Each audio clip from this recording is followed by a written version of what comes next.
Here we are, a new Dying Light game starring Kyle Crane has been confirmed. It's been almost 10 years since the release of the original Dying Light, almost 10 years since we last saw our favorite protagonist Kyle Crane in action, and he's back and he's here to make a name for himself. You know how long I've been waiting for this? Woo, I'm about to make a name for myself here. That's it, I'm putting my nice shirt on for this video. Last week, Techland confirmed that a brand new standalone game called Dying Light the Beast will be coming. This new game bridges the narrative gap between the first and second installments and will finally answer some long-lasting questions about the canonical endings of both games. The story of Dying Light the Beast begins right after the events of Dying Light 2 Stay Human, which is over 20 years after the events of the original Dying Light. Now, this game tells the story of Crane, who's been held captive and experimented on for over a decade, but he manages to break out and now he is seeking revenge. It is a fully fledged open world adventure in the world of Dying Light and will offer up to 20 hours of gameplay.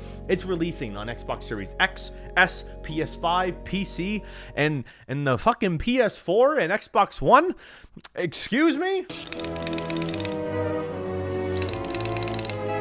What originally started as DLC 2 for Dying Light 2, it managed to progress further. It expanded in both scope and size, which resulted in Techland making this a standalone title. And many people are really happy about it, but a lot of them are not so much, but more on that later. That's partly why there's a but in this title, but gonna be honest, that's purely for clickbait. I mean, I already hit my 100k goal, so I might as well just clickbait for fun at this point. But I'm actually really excited to see what's happening here, because I think this officially marks Techland as washing their hands clean from Dying Light 2 and moving the fuck on, and I couldn't be any happier. I truly think that Dying Light 2 didn't really live up to expectations on both Techland's end and also the consumer's end, and right now it seems like that they're trying to get away from this game and kind of get the most out of it before they do close that chapter, hence all of the bundles in the store. But more on that later. I know many of you might be mauling at me from that statement, but let me explain later, okay? Unlike my father, I will be coming back. And before we do dig deeper, I need to rapid fire a few more tidbits to you to kind of set up what the Beast is about. So if you do enjoy, please drop a like and also consider subscribing. I held off on making this video for a while because I wanted to show off this. Seriously, thank you so much for 100k from the absolute bottom of my heart. I mean, I unboxed this and started crying almost immediately. It was an accomplishment I spent years trying to achieve, an accomplishment I know younger me would be ecstatic about to see that he actually was able to hit it. I mean, many people in my life over the years have kind of doubted me and saying that I'll never find success in doing what I'm doing, and that right there showcases that they're wrong, okay? Fuck you, Paul! Now, a couple things worth mentioning about the new Dying Light game. Drivable vehicles are returning. A 4x4 will be available, and apparently it's a very dangerous choice that leaves you very vulnerable to attacks. Fuel is extremely rare, and the chances of breaking down in the worst possible places are extremely high. And at this current moment, it's unclear if this game will have that in-depth upgrade system like the buggy did from Dying Light the Following, but fingers crossed it does. Next, Dying Light the Beast will be a linear story. No more choices and consequences system. That is being abandoned. And honestly, thank God. I think we can all agree that the system from Dying Light 2 was incredibly half-baked. It was way too ambitious for them to tackle. And I truly think it's a lesson learned.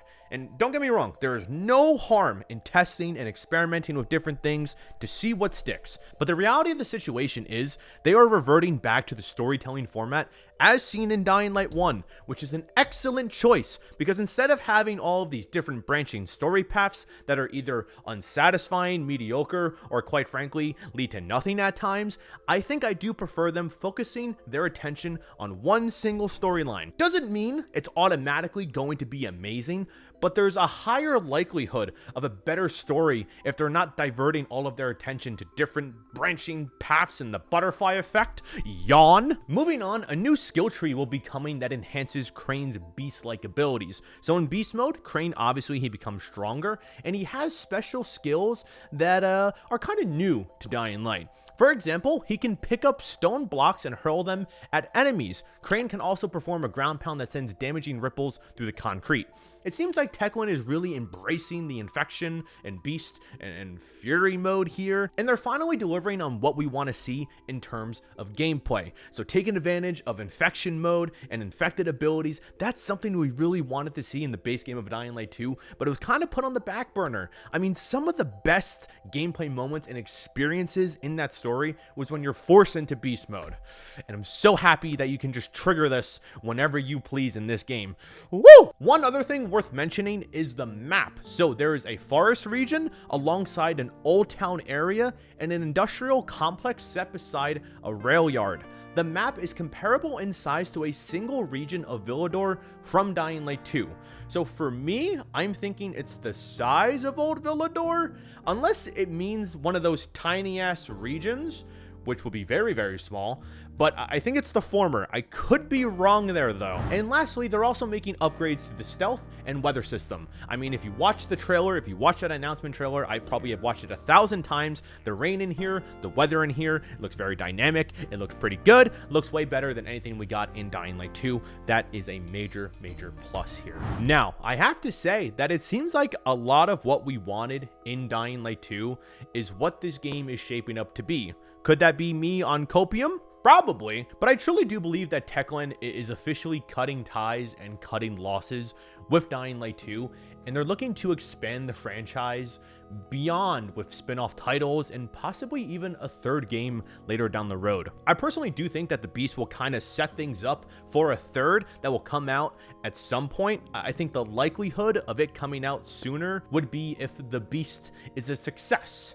But on the other hand, if the Beast is a absolute failure, I think the Dying Light franchise is going to be put on halt for a very, very long time. It's going to be put on hiatus until the desire to parkour and kill zombies comes back from the community. Like right now, they are course correcting from that dreadful path that they found themselves on with the release of Dying Light 2. While yes, I do respect and admire the team to consistently put out updates and task themselves with making Dying Light 2 better, that they are tasked with making it a better game, I respect that.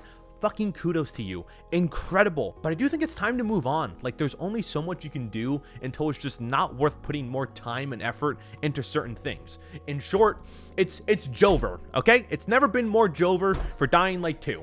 And I'll get to that in a second because there's more on that. But Techland, they've really kind of been all over the place, and I feel like this is how they get back on track. In the overall grand scheme of things, Dying Light 2 didn't really meet up expectations. I mean, they lost money last year, they're downsizing, there were layoffs that no one really talked about, and at the cost of making the beast, Dying Light 2 is kind of getting shafted. While they did say that 5 years of support will continue for Dying Light 2, there are no plans to make that official DLC 2. And while there are comments from developers that say there will be little updates, events, and content drops, I solely believe that these updates will be the absolute bare minimum just to keep true to their word. I personally think the tower raids is probably going to be one of the last major updates, and then that's it. But honestly, this is probably where I'm going to lose a lot of you, so I'm very curious to hear what you have to say in the comments, but I'm really all for them just ditching Dying Light 2 entirely. Realistically, this game should have never been something with a post-launch / half live service content like plan to it. It's very weird on what this game's identity is. I still don't understand it, but I feel like the developers need to know that not every single game needs to have massive plans and a continuous ongoing support. It's fine if the game was released in a fully complete state and it's loved by fans and it delivers on all aspects and expectations. Had that been the case for Dying Light 2, things would be very different. I am all for this new perspective and new vision that they currently have. It is incredibly smart for them to learn from all their mistakes from Dying Light 2 and let the beast be that proper sequel that so many in the community desire. I mean, look at the view count for the announcement trailer and the extremely positive reception to the beast. It just shows that there's an inch and a love for the Dying Light franchise. It's a position that so many developers would love to be in. And the best part about this is that all the new players and players who played at launch for Dying Light 2, they're going to get their hands on this game, and they're going to see how insane and massive the changes are since they last played a Dying Light. That isn't something that really applies to the core community who played every single update. We kind of saw how the game progressed, but I imagine that day one Dying Light 2 versus day one Dying Light the Beast will be vastly different experiences, with the Beast coming out on top due to all the engine upgrades, with the gore, the weather, and much more. Do I think bringing back Roger Craig Smith and Crane is a cheap, nostalgic fan servicey move?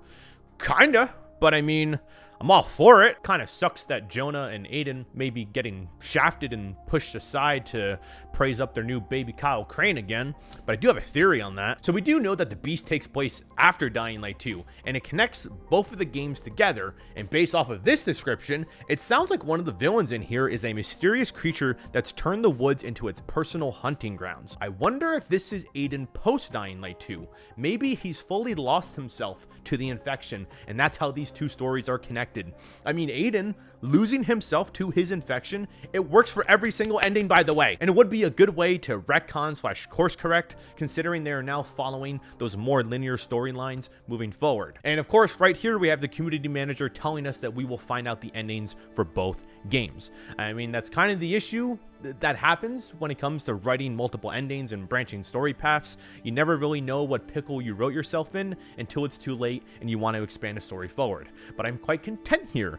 I'm excited. It's so weird to finally be super excited for another Dying Light project, and I truly hope that they do nail it. I'm going to go into this game with fresh eyes, new perspectives and everything. I'm not going to fault Dying Light 2 and how they messed that one up and how it affects the Beast. I will treat the Beast as its own and properly review it when the time comes. If they learn from their mistakes, incredible. If they did not, I fear this will be the end. Techland, if you are listening, this is my one request from you. I forgot to mention that the driving in Dying Light the Beast, it's actually in third person, not first person. Sorry, the fucking skippity ADHD brain is getting to me recently. Had to get that one out there. But Techland, take the time that you need. Seriously, we all understand how much effort and dedication goes into these types of projects. I mean, I've been working in the gaming industry for almost a year now, and I have seen firsthand how stressful projects like this could get. We are rooting for you. I'm rooting for you. We want to see you succeed. We want the franchise to grow and prosper. We want to see more Dying Light. One day, maybe we can see Dying Light on the big screen or small screen, whatever you call TV, okay? But take your time. Do not rush this. For the love of God, do not release this into a broken state. All you need to do is just have a fully functioning, complete game with a satisfying story and gameplay. The gameplay, you already nailed it out of the park. It is perfect as is. Could it be a little bit better? In certain areas, but you have the gameplay locked down. Focus on just polishing and nailing it from there. Spend the extra months. I know people are going to get mad at me when I say this, but drop support for Dying Light 2 and let this be the new path forward. I do understand that it kind of sucks for all the people that put in a lot of time and effort into leveling up and then seeing that it's not really going to be leading into anything for the future. I do understand the frustrations there. I also do understand some of the frustrations where people paid an Ultimate Edition and they were kind of expecting more content for Dying Light 2, and it's not really the case here. They're getting a completely separate game. While it is a better value and you get more bang out of your buck, I do understand the slight criticisms and frustrations that comes with something like that. It's a very weird, slippery slope, but hopefully it all works out in the end. But like I said, going into this with fresh eyes, I hope they nail it. Those are my thoughts. I'm curious to hear what you all have to say. And with that, my friends, thank you all for watching. I'll see you in the next one. Unless it's a Dead Rising video, then no one's gonna fucking watch that. Bye-bye. Woo, I'm about to make a name for myself, yeah.